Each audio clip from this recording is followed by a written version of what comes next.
എങ്ങനെ കാണുന്നു? ആ അതിജീവിതയ്ക്ക് നീതി ലഭിച്ചോ? എന്താണ് ബാബുരാജ് അതിന് അന്നൊക്കെ അതിജീവിതോടൊപ്പം നിന്ന ഒരു വ്യക്തിയാണ്, പേഴ്സണൽ അറിയാവുന്നതാണ്. ഇപ്പോഴത്തെ കോടതിയിൽ എങ്ങനെയാണ് കാണുന്നത്? ഞാനൊരു നിയമം പഠിച്ച ആളായതുകൊണ്ടും ഞാനൊരു വക്കീലായതുകൊണ്ടും കോടതി വിധികളെ നമ്മൾ ബഹുമാനിക്കണം. അതാണല്ലോ ഈ നാട്ടിലെ നമ്മുടെ നടപ്പ്. മറ്റുള്ള കാര്യങ്ങളൊക്കെ മേൽക്കോടതികളുണ്ടല്ലോ, അത് അതിന്റെ വഴിയിൽ വരട്ടെ, എന്നല്ലേ നമുക്ക് പറയാൻ പറ്റുള്ളൂ. മേൽക്കോടതിയിൽ മറ്റേ ഇപ്പോഴത്തെ വിധി കണ്ടിട്ട് അതിജീവിതയ്ക്ക് നീതി ലഭിച്ചോ? അത് പറയാൻ ഞാൻ നമ്മളിപ്പോ എനിക്കായാലും അലിക്കായാലും ഒരു കേസ് ഉണ്ടെങ്കിൽ ആ കേസിന്റെ വിധി പറയേണ്ടത് ജഡ്ജാണ്. ആ ജഡ്ജി പറഞ്ഞത് തെറ്റായിപ്പോയോ എന്ന് തീരുമാനിക്കാൻ മേൽക്കോടതി ഉണ്ട്. ആ മേൽക്കോടതി വരുന്നവരെ നമുക്ക് കാത്തിരിക്കാമെന്നല്ലാതെ അവിടെ ബാബുരാജ് ആരാണ് പറയാൻ, അലി ആരാണ്, ആരുമല്ല. നമ്മുടെ ഒരു നിയമ സംവിധാനത്തിൽ അങ്ങനെയാണ് കാര്യങ്ങൾ. ദിലീപിനെ പുറത്താക്കിയിരുന്നു അമ്മയിൽ നിന്നും. ദിലീപിനെ തിരിച്ചടങ്ങി ഇപ്പോഴത്തെ കീഴ്ക്കോടതിയിലെ വിധി അനുസരിച്ച് ദിലീപിനെ തിരിച്ചെടുക്കാവുന്ന ഒരു നടപടിയിൽ പെപ്ക ആദ്യം മുന്നിട്ട് വന്നു. അപ്പൊ ഭാഗ്യലക്ഷ്മി രാജിവെച്ചിരിക്കുന്നു. അങ്ങനെ നിർമ്മാതാക്കൾ സംഘടന അദ്ദേഹത്തെ തിരിച്ചെടുക്കാനുള്ള നടപടിയിലേക്ക് പോകുന്നു എന്ന് പറഞ്ഞു. താരസംഘടന അമ്മയുടെ ഒരു മെമ്പറാണ് ഇപ്പോൾ താങ്കൾ, സംഘടനയിലെ മെമ്പർ മാത്രമേ ഉള്ളൂ.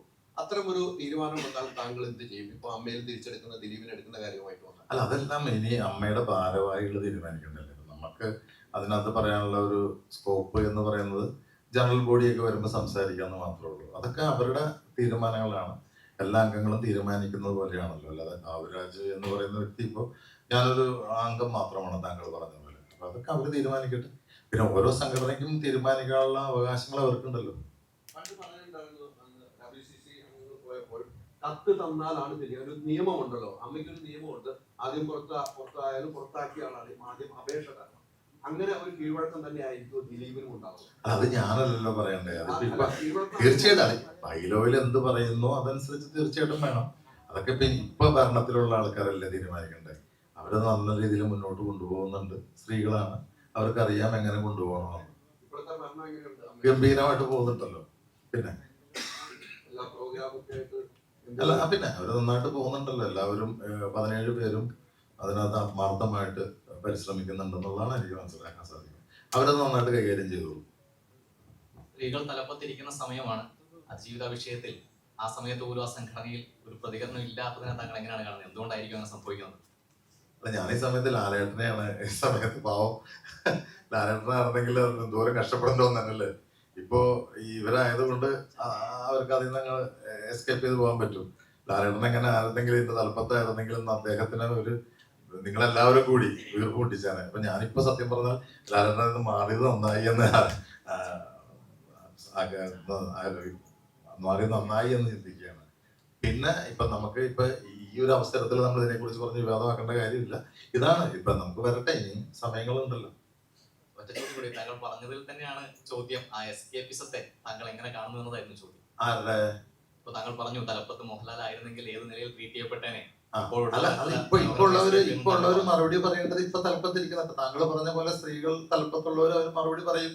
ഞാൻ പറഞ്ഞില്ലേ, നന്നായിട്ട് നടക്കുന്ന ഒരു സംഭവമാണ്. അമ്മ എന്ന് പറയുന്ന ഒരു വികാരമാണല്ലോ. ഇപ്പൊ ഞങ്ങളെ സംബന്ധിച്ചിടത്തോളം അത് ഞങ്ങളുടെ എല്ലാവരും ഒരു വികാരമാണ്. ഇപ്പൊ ഈ മഹാരാജ് കോളേജിൽ പഠിച്ചിറങ്ങുന്നവർക്ക് ഇവിടെ ആരുണ്ടെങ്കിൽ അറിയാം. അതൊരു മഹാരാജാസ് എന്ന് കേൾക്കുമ്പോൾ ഒരു വികാരം എന്ന് പറഞ്ഞ പോലെ തന്നെ അമ്മ എന്ന് പറഞ്ഞാൽ ഞങ്ങളെ സംബന്ധിച്ചിടത്തോളം ഒരു വികാരമാണ്. അപ്പൊ അതിന്റെ തലപ്പത്ത് ഇപ്പൊ തെരഞ്ഞെടുക്കപ്പെട്ടവരുണ്ടെങ്കിൽ തീർച്ചയായിട്ടും അവരതിന് ഇന്നല്ലെങ്കിൽ നാളെ അവരതിന് ഉത്തരം പറയും. ഉത്തരം പറയാൻ ബാധ്യസ്ഥരാണ്. അവരതിന് അനുകൂലമായ ഉത്തരം പറയും എന്നുള്ളതാണ് എനിക്ക് പറയാനുള്ളത്. ബുദ്ധി വന്നതിന് ശേഷം പലരും പല അഭിപ്രായങ്ങൾ പറയുന്നുണ്ട്. അതിനകത്ത് സംവിധായകൻ വിനയം പറഞ്ഞൊരു കാര്യം എന്ന് പറയുന്നത് കുറ്റമുക്തനാക്കിയ നിലയ്ക്ക് തിരിച്ചെടുക്കുന്നതിൽ തെറ്റില്ല എന്നുള്ളതാണ്. പക്ഷെ പല സംഘടനകളും ധൃതി പിടിച്ച് തിരിച്ചെടുക്കുന്നു, മണിക്കൂറുകൾക്കുള്ളിൽ പുറത്താക്കിയതിനേക്കാൾ വേഗത്തിൽ തിരിച്ചെടുക്കാൻ ധൃതി കാണിക്കുന്നു എന്നൊരു അഭിപ്രായമില്ല. അത്തരം കാര്യങ്ങളോടെല്ലാം യോജിക്കുന്നുണ്ട്. എന്തായാലും വിധി വന്നല്ലോ, കുറ്റമുക്തനാണ് ദിലീപ് എന്ന കാര്യത്തിൽ. അല്ല, അതിനകത്ത് ചിലത് ഓരോ സംഘടനയുടെയും തലപ്പത്തിരിക്കുന്നവര് എടുക്കേണ്ട തീരുമാനങ്ങളാണ്. അവിടെ ഇപ്പൊ ഞാനോ നിങ്ങളോ നമ്മുടെ പൊങ്കാല ടീമോ അല്ല തീരുമാനിക്കേണ്ടത്. കാരണം അത് അവരുടെ അദ്ദേഹത്തിന് എത്ര പെട്ടെന്ന് പുറത്താക്കിയോ ഇല്ലേ, പുറത്താക്കാനും കാണിച്ച വ്യഗ്രതയുണ്ടല്ലോ. ഇതുപോലെ തന്നെയായിരിക്കും അവർ തിരിച്ചെടുക്കുന്നത്. അതൊക്കെ അവരുടെ തീരുമാനങ്ങളല്ല, ആ തലപ്പത്തിരിക്കുന്നവരുടെ തീരുമാനങ്ങളല്ലേ. അതിന് നമ്മൾ മറുപടി പറയേണ്ട ആവശ്യമില്ല. ആ പറയാൻ തെറ്റാണ്. ഞാൻ പറയുന്നത് എന്താണെന്ന് വെച്ചാൽ ഇന്ത്യയിലെ നിയമവ്യവസ്ഥിതി അനുസരിച്ചിട്ട് നമ്മൾ ഒരു വിധിന്യായത്തെ മാനിക്കുക എന്നുള്ളതാണ് നമുക്കുള്ള ഇത്. പിന്നെ നമുക്ക് ആ കുട്ടിയോടുള്ള ആ കുട്ടിയോടുള്ള അനുകമ്പ, ആ കുട്ടിയോടുള്ള സ്നേഹം, അതൊന്നും ഒരു മാറ്റവും ഇല്ല. നമ്മൾ അന്ന് ഇങ്ങനെ നിന്നു, അതനുസരിച്ച് തന്നെയായിരിക്കും ഇപ്പോഴും. ശരി, അതിലെന്തൊരു ചോദ്യമാണോ അതിനകത്ത്? അതങ്ങനെ മാറുന്ന കാര്യമാണോ? ഒന്നൊരിക്കലും മാറുന്ന കാര്യമല്ലല്ലോ. പക്ഷെ കോടതി വിധിയെ നമ്മൾ ബഹുമാനിക്കുന്നു.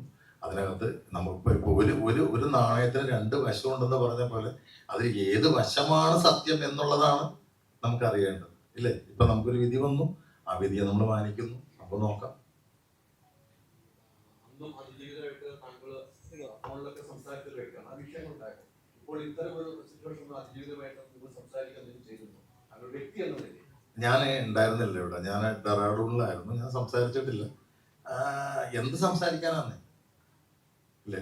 നമ്മളതിനകത്ത് വരട്ടെ. ഇപ്പൊ നമ്മൾ ഇവിടെ ഇരിക്കുന്ന ഒരു പ്രൊമോഷന്റെ ഭാഗമായിട്ടല്ലേ, അതൊക്കെ നമുക്ക് പിന്നീട് പറയാം.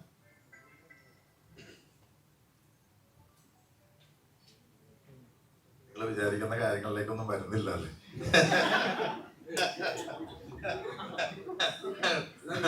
കലങ്ങിയില്ല, കലങ്ങിയില്ല. കിച്ചുവിന് എന്തും പറയാം, കാരണം കിച്ചു ഒന്നിനും ഇല്ലാത്തതുകൊണ്ട്.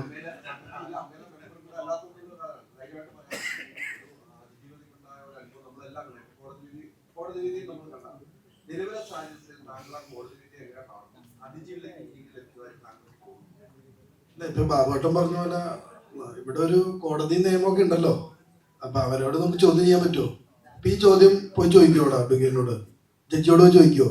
ഇല്ല. അപ്പൊ അത് നമ്മളത് ബഹുമാനിക്കുന്നു. നിയമം നിയമത്തിന്റെ വഴിക്ക് പോകും, ബാക്കി അതിന്റെ രീതിയിൽ പൊക്കോളും.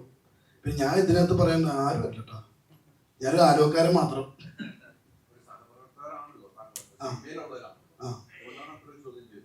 അതാണ് ഞാൻ പറഞ്ഞത്, നമ്മളാരും അല്ല ഇത് പറയാനായിട്ട്.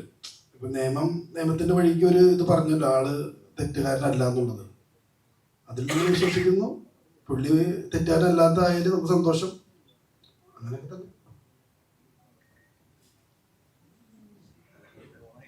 വേറെ ഏതെങ്കിലും ക്വസ്റ്റ്യൻസ് ഉണ്ടോ പൊങ്കാല മൂവിയെ കുറിച്ച്?